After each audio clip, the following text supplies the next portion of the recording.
Oí a mi hija gritar «papá» desde el sótano, pero mi hija estaba dormida a mi lado. El mímico del pasillo. El miedo tiene un sonido, y no es un grito. Es el sonido de algo familiar en el lugar equivocado. Me llamo Tomás, soy arquitecto, un hombre racional. Diseño casas seguras, estructuras lógicas. Vivo con mi esposa Ana y nuestra hija de 6 años, Lucía, en una casa que yo mismo reformé a las afueras. Un lugar tranquilo, rodeado de pinos. O eso creía. Todo empezó hace 3 noches.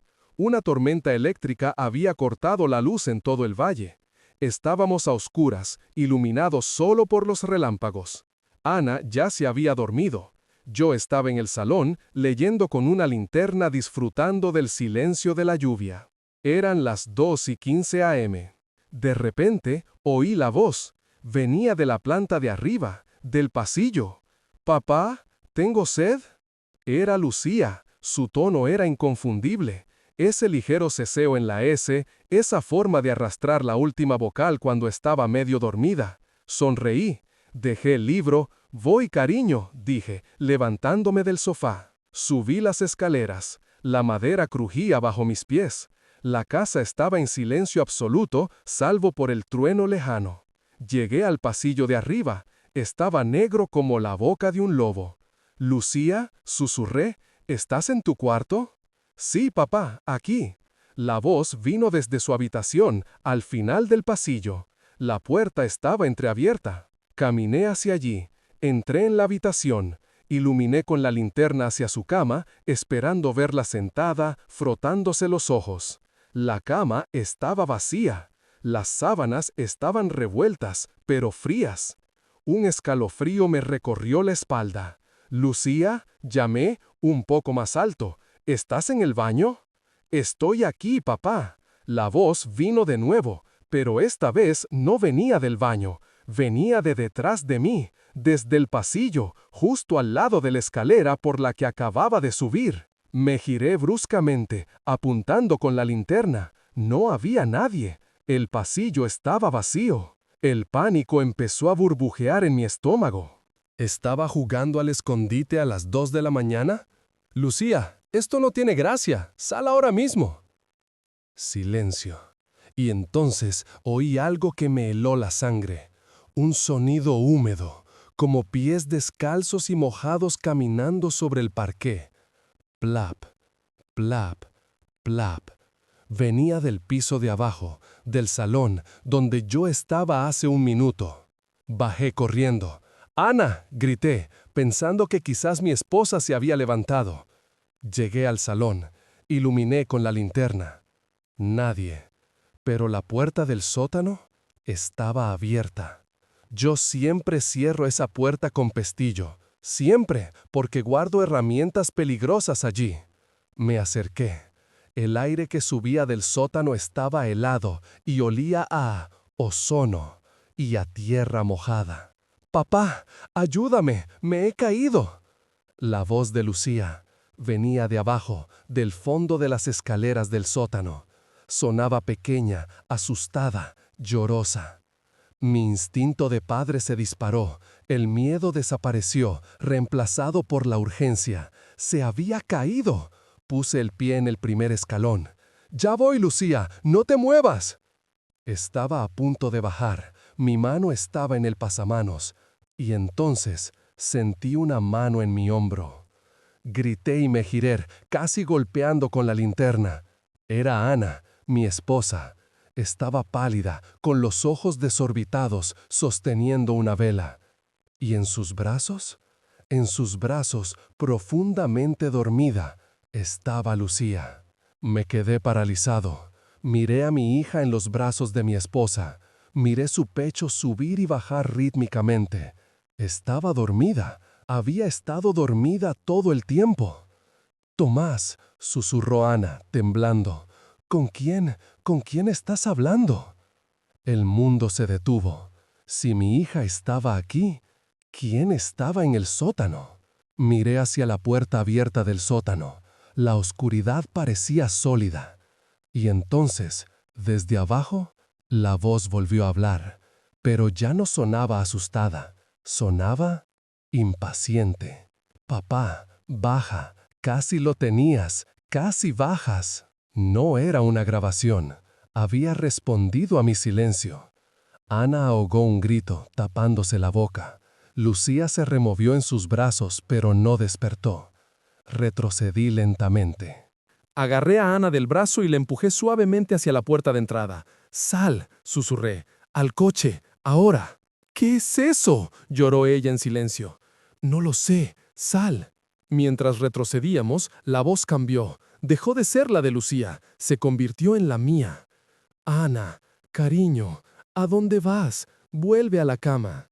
Era mi voz, mi tono exacto, mi inflexión cariñosa. Ana se detuvo, confundida por un segundo, mirando hacia la oscuridad del salón. El mimetismo era perfecto. «No lo escuches», le dije, empujándola. «Soy yo, ese no soy yo». Salimos a la lluvia, metí a Ana y a Lucía en el coche, cerré los seguros. «Arranca y vete», le dije. «No te voy a dejar», gritó ella. «Tengo que cerrar la casa, tengo que asegurarme de que no salga. Vete a casa de tu madre, llama a la policía». Ella arrancó y se fue, derrapando en el barro. Me quedé solo frente a mi casa. La puerta principal estaba abierta. Tenía que entrar, tenía que cerrar esa puerta del sótano. Si lo que fuera que había allí subía, si escapaba. Me armé de valor, agarré una pala de jardín que estaba apoyada en el porche. Entré. El salón estaba en silencio. La puerta del sótano seguía abierta. Me acerqué, con la pala en alto, listo para golpear a cualquier intruso, animal o persona. Iluminé las escaleras del sótano. Estaban vacías. Me lancé hacia la puerta, agarré el pomo y la cerré de un golpe. Pasé el pestillo, puse una silla debajo del pomo. Respiré. Estaba hecho, estaba encerrado. Y entonces oí el sonido, detrás de mí, en el piso de arriba. Plap, plap, plap. Pies húmedos sobre el parqué. Me giré, iluminando el techo. El sonido venía del pasillo de las habitaciones. «Tomás», dijo la voz de Ana, dulce, suave. «¿Por qué echaste a la verdadera Ana? Tengo frío». No estaba en el sótano. Nunca había estado en el sótano. Había usado la voz desde el sótano para atraerme allí, para que yo bajara. Pero cuando no bajé, había subido. Había subido mientras yo sacaba a mi familia. Estaba arriba. Y yo estaba abajo, y la única salida estaba a mi espalda. Salí corriendo, no miré atrás. Corrí bajo la lluvia hasta la carretera principal, hasta que vi las luces del coche de policía que Ana había llamado. Registraron la casa, perros, linternas, armas. No encontraron a nadie. No había huellas húmedas. No había señales de entrada forzada. La puerta del sótano estaba cerrada con el pestillo. Yo lo había cerrado. El informe oficial: intruso desconocido que huyó. O alucinación por estrés. Nos mudamos. No pasamos ni una noche más allí. Vivimos en un apartamento en la ciudad, piso 10, sin sótanos, mucha luz. Pero la historia no termina ahí. Ayer estaba en el parque con Lucía. Ella estaba jugando en los columpios. Yo estaba sentado en un banco leyendo correos en mi teléfono. Había mucha gente, ruido, seguridad. «Papi», levanté la vista. Lucía estaba frente a mí, sonriendo. «¿Me empujas?» «Claro, cariño». Me levanté, la empujé en el columpio un rato. Ella reía. «Más alto, papá». Entonces mi teléfono sonó. Era Ana. «Tomás, ¿dónde estás? Llevo 10 minutos esperando en la entrada del parque». «Estoy en los columpios con Lucía». Hubo un silencio al otro lado.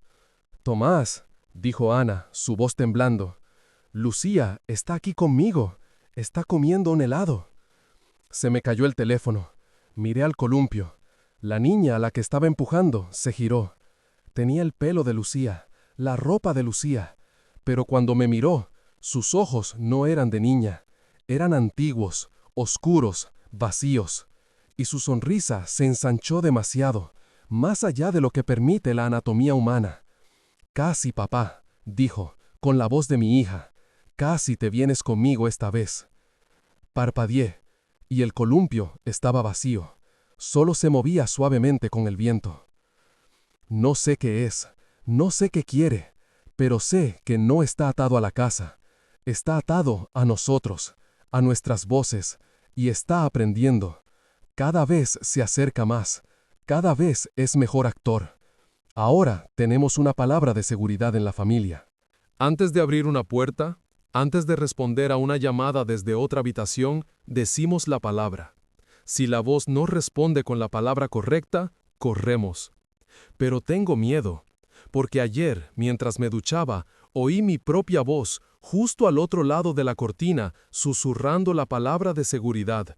Perfectamente. Esto es Stories Talks. Estas historias exploran el límite donde la realidad se dobla. ¿Son fantasmas?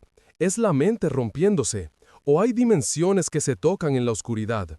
Si te gustan los misterios que no te dejan dormir, esta comunidad es para ti. Suscríbete y activa la campanita para más terrores nocturnos. Si la idea de tu propio otro yo, esperándote al otro lado del espejo, te dio escalofríos, déjanos un like. Y ahora, comenta. Queremos saber tu teoría. ¿Qué crees que era lo que vivía en el 4B? ¿Un fantasma? ¿Un demonio? ¿O una parte disociada de la propia mente de Daniel? Te leemos, con la luz encendida.